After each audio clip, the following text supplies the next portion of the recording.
আর বিদেশিরা দেখতে সুন্দর, খাইতে কোনো স্বাদ নেই। 3 মাসের বেশি গেলে আপনি পোকা হয়ে যাবে। এক জাহাজ মাল আনলে মনে করেন 3-4 মাস বিক্রি করে। আর আমাদের তো সাভার থেকে কিনে আনি 10 বস্তা 5 বস্তা 1 সপ্তাহের বাস। এই যে মসুর ডাল আছে, মুগ ডাল আছে, অ্যাঙ্কার ডাল আছে, তারপরে কেশারি ডাল আছে, তারপরে ছোলা আছে, ডাবলি আছে, সিমবিসি আছে। ভালো খারাপ আপনি দাম বেশি দিয়ে নিলে ভালোটা ভালো দাম। আবার নিয়ম ভালো আছে। এই যে এটা হলো আপনার 90 টাকা কেজি, এটা হলো মোটা ডাল। আর একটা আছে এই যে দেশি ডাল, এটা হলো 160 টাকা। এই ভালো মন্দ মানে টাকার সম্বন্ধে ভালো দামে নিলে ভালো দাম মাল পাওয়া যায়, আর কম দামি নিলে কম দামি মাল। এই হলো হিসাব। যে জিনিসটা ভালো ওই জিনিসটার দাম বেশি। এটা মানে আপনার বেশি দিন থাকলে কিরি পোকা হয়ে যায়। ওটা মনে করেন 2-3 মাস থাকলে পোকা হয়ে যায়। 2 মাস 1 মাস থাকলে কিছু হয় না। অনেকে অনেক মাল কিনে, ওই যে গোডাউন মাল, ওরা তো শিপ বইরা মাল কিনে এক গাড়ি ওই মাল বেচে দেয়। আবার দেখা গেল ওই গোডাউন মাল খারাপ দেয় আমগুলো অনেক সময়। আমরা তো আর গিয়া কিনি না, ওই ফোনে কিনি, 10টা-20টা করে কিনি, গাড়ি নিয়ে আসে। এটা মুগ ডাল, আস্তা, কোষাওলা সব জায়গায় পাওয়া যায়। ওই মার্কেটের ভিতরে বেছে, আমরাও বেশি, অনেক জায়গায় আছে। এটার দাম একটু মনে করেন এটা 110 টাকা কিলো। আর একটা আছে একটু ভালো, এটা 120 টাকা। এটা হেলান ডাল হলে 80 টাকা কেজি। না, সাভারে পাওয়া যায়, সব সাভার পাওয়া যায়। কম দামিটা কিনে বেশি। কাস্টমারের সবার তো আর সমর্থ এক না। ওটা হলে 160 টাকা আর 90 টাকা কিনে সবাই পাবলিকের জনগণ। ওটা ডাল খাইতেও স্বাদ আছে ভালো। দেশিটা ভালো, দেশিটা খাইতে স্বাদ, মানে দেখতে দেখার মধ্যে সুন্দর। 5+ স্টার রেটিং প্রাপ্ত দেশের সর্বোচ্চ বিদ্যুৎ সাশ্রয়ী ও eco friendly Walton AC. Walton air conditioner, smart comfort এখন নেক্সট লেভেলে। বিদেশি তো আমার কাছে ক্যাঙ্গারু নাই, এটা দেশিটা।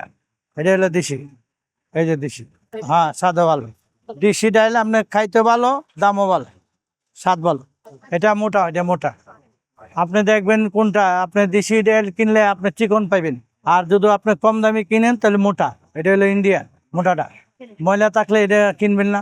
ময়লা আছে, অনেক সময় নেট করে, পরিষ্কারও না। 90 টাকা থেকে 160 টাকা আছে, আর কিছু না। বর্তমান যে পরিস্থিতি বা যে জিনিসটার উপর ডিপেন্ড করে মাল কিনে, সেটা মূলত এখন হচ্ছে যে আপনার দামের উপরে। ভালো ডাল হচ্ছে যে আপনার যে ডালটা একটু মোটা, একটু দেরিতে সিদ্ধ হয় আর কি। যেটা একটু চিকন, ওটা একটু তাড়াতাড়ি সিদ্ধ হয়। সেটাই, মানে যত ছোট তত তাড়াতাড়ি সিদ্ধ হবে। আর ওটা খাওয়ার টেস্ট একটু ডিফারেন্ট।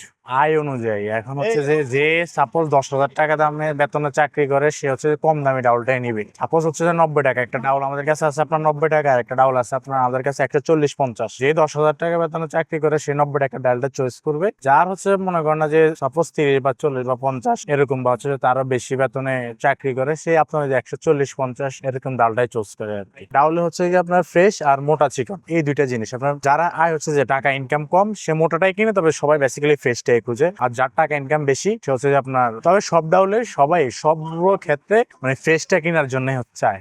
মসুরের ডালের কথা বলি, মুগ ডাল বলেন, যেটাই বলেন, ডালটা হলো যদি বৃষ্টির ফোঁটা না পড়ে, বৃষ্টির যদি যে সিজনে বৃষ্টি হয় ওই সময় কম বেশি বৃষ্টি হয়, খেয়াল রাখতে হবে ডালটা যেন আপনার বৃষ্টির আগে যেটা উঠে গেছে সেই ডালটা কেনার জন্য। কারণ হলো ওই ডালটা আপনার সিদ্ধ হবে ভালো। বৃষ্টির ফোঁটা পড়লে ওই ডালটা ভালো সিদ্ধ হবে না। মাটির কিছু গুণাগুণ আছে, বেলে দোআঁশ টোআঁশ জাতীয় মাটিতে হয়। কোয়ালিটি যেটা ভালো হবে সেটা প্রাইস ডেফিনেটলি একটু ডিফার করবে। ডাল কিনে ডালের চেহারা দেখে কিনে, যেটা একটু চকচক বেশি করে বা পোকা ধরে না ধরে, ভালো দেখে আর কি সবাই কিনতে চায় ভালো জিনিসটা। হ্যাঁ, ম্যাক্সিমাম কাস্টমার রং দেখে, আর রঙের ভিত্তি করে মানে কালারটা কিরকম রইলো, একটা চকচকা গ্লেজ আছে কিনা, ওইটা দেখে সবাই কেনার চেষ্টা করে আর কি।